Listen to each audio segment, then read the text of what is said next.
सोचो जरा, आप अकेले जा रहे हैं जंगल में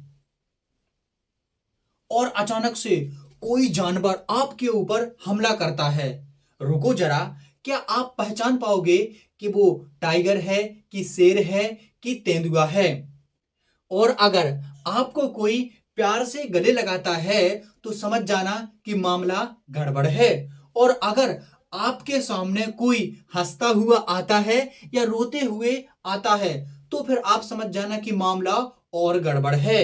तो अभी तक आप लोग समझ ही गए होंगे कि हम पढ़ने वाले हैं हमारी बेहतरीन पोएम जिसका नाम है how to tell wild animal, और इसके पोएट का नाम है कैरोलिन बेल्स। तो यहां पर हम लोग बिल्ड एनिमल्स को पहचानने के बहुत ही डेंजरस तरीके समझेंगे। तो आइए जल्दी से पोएम को पढ़ लेते हैं। तो पोएम का पहला पहला स्टेंजा है, if ever you should go by chance to jungle in the east. यदि तुम कभी बाय चांस यानी किसी मौके से या संयोग से, यदि तुम कभी संयोग से या मौके से ईस्ट के जंगलों में चले जाओ यानी पूर्व के जंगलों में चले जाओ। And if there should to you advance a large tawny beast, और तुम्हारी ओर एक बड़ा और सुनहरे रंग का जानवर आए। लार्ज टाउनी बीस्ट, बड़ा और सुनहरे रंग का जानवर आए। If he roars at you as you are dying, you will know it is the Asian lion. तो अगर वो जोर से तुम्हारी ओर दहाड़े और आप डर से मरने लगे यानी कि डाइन हो जाए, मरने लगे, तो आप समझ जाइए कि वह एशियन लायन है यानी कि एशिया का शेर है। तो यहाँ पर देखिए फर्स्ट संज्ञा में कवि हमसे क्या कहता है, कवि बड़े ही मजाकिया में कहता है कि अगर तुम कभी मौके से पूर्व के जंगलों में चले जाओ और वहां पर एक बड़ा और भूरे रंग का जानवर तुम्हारी ओर आगे बढ़ता है और जोर से दहाड़ता है और इससे तुम यदि डर जाओ तो समझ जाना कि वहां पर एशियन लायन है। और हमारा दूसरा स्टेंजा है, और if some time when roaming round, या फिर अगर तुम कभी जंगल में घूम रहे हो, अ Nobel build beast greet you, तो कोई जानवर आकर तुम्हारा ग्रीट करे यानी तुम्हारा स्वागत करे। With black stripes on a yellow ground, यानी कि जिसकी पीली खाल पर काली काली धारियां हो, यानी कि उसकी येलो ग्राउंड यानी पीली पीली खाल पर काले काले स्ट्राइप्स हों। Just notice if he eats you, और वो तुम्हें खा जाए। This simple rule may help you learn the Bengal tiger is discern, तो यह नियम तुम्हें बता देगा कि वह बंगाल का टाइगर है। ठीक है, तो इस प्रकार से तुम लोग बंगाल के टाइगर को पहचान सकते हो। तो देखिए कभी सेकंड स्टेंजा में क्या कहता है, अगर कोई पीले रंग की खाल और उस पर काले रंगों की धारियों वाला जानवर तुम्हारे लिए खाने को आए तो वह निश्चित रूप से ही बंगाल का टाइगर होगा। तो यह एक बड़े ही मजाकिया और हंसी के तरीके से खतरे की ओर इशारे करते हुए कभी हमसे बंगाल के टाइगर को पहचानने की बात करते हैं। ठीक है, अब बढ़ते हम लोग नेक्स्ट स्टेंजा जो कि हमारा तीसरा स्टेंजा। तो तीसरे स्टेंजा में देखिए यहाँ पर हमसे कभी क्या कहता है, if strolling forth a beast you view whose hide with spot is peppered as soon as he has leapt on you। तो कभी यहाँ पर कहता है if strolling forth, अगर टहलते हुए कोई जानवर तुम्हें दिखे, बीस्ट यानी जानवर, तो अगर टहलते हुए कोई तुम्हें जानवर दिखे, हुज हाइड, यहाँ पर हाइड का मतलब है एनिमल की खाल यानी कि जानवर की खाल, जिसकी खाल पर जगह जगह पर पेपर्ड हो यानी कि थोड़े थोड़े ऐसे जो पेपर्ड होते थे ना काली मिर्च, उस काली मिर्च के जैसे यहाँ पर इसके शरीर पर दाने हो, तो और वो अचानक से तुम्हारे ऊपर झपटा मारे, वो अचानक से तुम्हारे ऊपर लेफ्ट करे, अचानक से कूद पड़े। You will know it is the leopard, तो तुम्हें समझ जाओगे कि वह तेंदुआ है। ठीक है, Will do no good to roar with pain, he will only lap and lap again, he will only lap and lap again। तो देखिए वह तुम्हें दर्द से चिल्लाने का कोई भी फायदा नहीं देगा। यानी कि वो तुम्हारे ऊपर झपटा मारेगा और तुम दर्द से चिल्लाओगे तो ये कोई भी तुम्हें हेल्प नहीं करेगा, ठीक है। और वो तुम्हारे ऊपर बार बार झपटा मारेगा, बार बार झपटा मारेगा। तो यहाँ पर देखिए इस स्टेंजा में कवि हैं वो हमसे लेपर्ड की पहचान को बताते हैं कि जो लेपर्ड है जिसके ऊपर काली मिर्च के जैसे जो धब्बे हैं वो अचानक से तुम्हारे ऊपर हमला करता है और एक बार नहीं वो कई बार तुम्हारे ऊपर झपटा मारता है और तुम चिल्लाते रहते हो जिससे तुम्हारा कोई फायदा नहीं होगा। तो समझ जाना कि वह कोई और नहीं है, वह है लेपर्ड, ठीक है। तो चलिए देखते हैं अगले स्टेंजा में और कभी हमसे कितने खतरनाक जानवरों की यहाँ पर पहचान बताते हैं।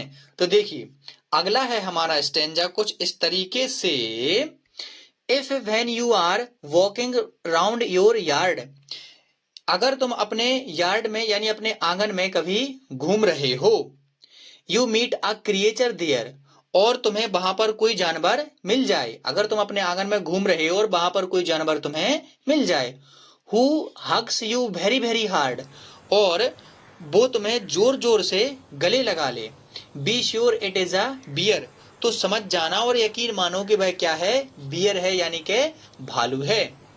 If you have any doubts I guess he will give you just one more crisis, तो अगर तुम्हें फिर भी शक है कि यह भालू नहीं है तो वह तुम्हें एक बार फिर से जोरदार क्रिसिस यानी कि एक बार फिर से जोरदार तुम्हें प्यार देगा, तुम्हें फिर से गले लगा देगा, दुलार करेगा। तो इस प्रकार से तुम समझ जाओगी कि ये भालू है।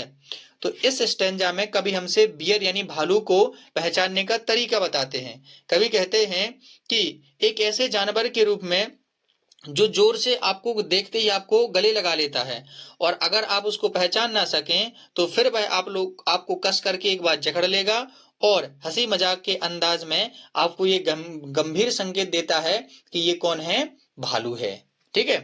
तो देखते हैं अगले स्टेंजा में हमसे किसको पहचानने की बात यहाँ पर की गई है। तो देखिए, दो to distinguish beast of prey, यहाँ पर कभी कहते हैं दो टू डिस्टिंग्विश, डिस्टिंग्विश मतलब होता है भेद करना, पहचान करना, बीस्ट ऑफ प्रे, प्रे मतलब होता है यहाँ पर शिकारी जानवर। तो कभी कहता है कि शिकारी जानवरों में अंतर करना, अ नोविस माइट नॉन प्लस, जो किसी नए व्यक्ति को मतलब थोड़ा सा मुश्किल हो सकता है। जो शिकारी जानवर होते हैं उनमें पहचान करना थोड़ा सा नए व्यक्ति के लिए क्या हो सकता है, थोड़ा कठिन हो सकता है। The crocodile you always may tell from the hyena 10, और लेकिन एक जो मगरमच्छ और हयाना में फर्क करना है वो कुछ इस प्रकार से कर सकते हैं। हयानाज कम विथ मेरी स्माइल्स, जो हयाना होता है यानी कि जो लकड़बग्गा होता है वो हंसते हुए आता है। देखिए ये हंसते हुए आ रहा है। But if they beef they are crocodile, लेकिन अगर वो रोते हैं तो समझ जाना कि वो कौन है, क्रोकोडाइल यानी के मगरमच्छ है। तो भैया जो हाइनाज होते हैं वो क्या कहते हैं, मेरी स्माइल यानी कि हंसते हुए आते हैं, और जो क्रोकोडाइल यानी मगरमच्छ होते हैं वो क्या करते हैं, रोते हुए दिखाई देते हैं, लेकिन असल में वो रोते नहीं हैं। और एक कहावत भी है कि तुम तो भाई मगरमच्छ के आंसू रो रहे हो, यानी कि अंदर से कुछ और है लेकिन रो रहे हो। तो हाइना और क्रोकोडाइल के बीच में कभी हमें फर्क बताते हुए इस स्टेंजा में कहते हैं कि जो हंसता है वो हाइना है और जो रोता है वो मगरमच्छ है, ठीक है। और इसको कहावतों में हम लोग यूज करते हैं। अब देखते हैं इस पोएम का हमारा लास्ट स्टेंजा। तो देखिए लास्ट स्टेंजा में कभी हमसे यहाँ पर क्या कहते हैं, जरा ध्यान से देखिए। The true chameleon is small, तो कभी कहते हैं कि जो ट्रू कमेलियन होता है यानी कि जो असली कमेलियन यानी कि गिरगिट होता है वो बहुत छोटा होता है। अ लेजर सॉर्ट ऑफ थिंग, एक छिपकली के जैसा दिखता है। लेजर्ड मतलब छिपकली, तो छिपकली के जैसा दिखता है। He hasn't any years at all, और उसके कान नहीं होते हैं। And a not a single wings, और उसके ना ही पंख होते हैं। If there is nothing on the tree TISS the chameleon you see, अगर पेड़ पर आपको कुछ भी दिखाई ना दे तो समझ जाना कि वहां पर गिरगिट है। तो इस स्टेंजा में कभी हमसे कहते हैं कि जो कमेलियन है उसकी पहचान ऐसे कर सकते हैं कि वो बहुत ही छोटा होता है और छिपकली के जैसा दिखता है, ना ही उसके कान होते हैं ना ही उसके बिंग होते हैं, ठीक है। और वो किसी भी पेड़ पर अपना भेष बदल के रह सकता है। आपको पता ही है कि गिरगिट रंग बदलता है, जिस कलर पर वो चला जाता है उसी कलर का वो हो जाता है। तो वो आदर्श मतलब कलर बदल करके अपने आप को छुपा लेता है। ठीक है, तो ये थी हमारी बेहतरीन तरीके से पोएम जो कि कैरोलिन वेल्स के द्वारा यहाँ पर लिखी गई है। तो यहाँ पर ये बड़ी ही ह्यूमरस पोएम है और कवि ने हमको क्या बहुत ही मजेदार तरीके से मतलब जंगली जानवरों को, जो कि खतरनाक जानवरों हैं, उनकी पहचान करके हमें यहाँ पर बताया है। अब यदि आप लोग चाहते हैं कि मैं इसका आप लोगों को पोएटिक डिवाइस बताऊं, यानी कि इसके बारे में बताऊं और इसके सारे के सारे इंपोर्टेंट क्वेश्चन बताऊं और जो यहाँ पर एक्सरसाइज में दिए गए हैं वो सारे बताऊं, तो आप लोग मुझे कमेंट कर दीजिए। मैं आप लोगों को बेहतरीन तरीके से यहाँ पर एक्सप्लेन करने आ ही रहा हूं। तो एक बार कमेंट में जरूर लिख दीजिए ताकि मैं जल्दी आ जाऊं।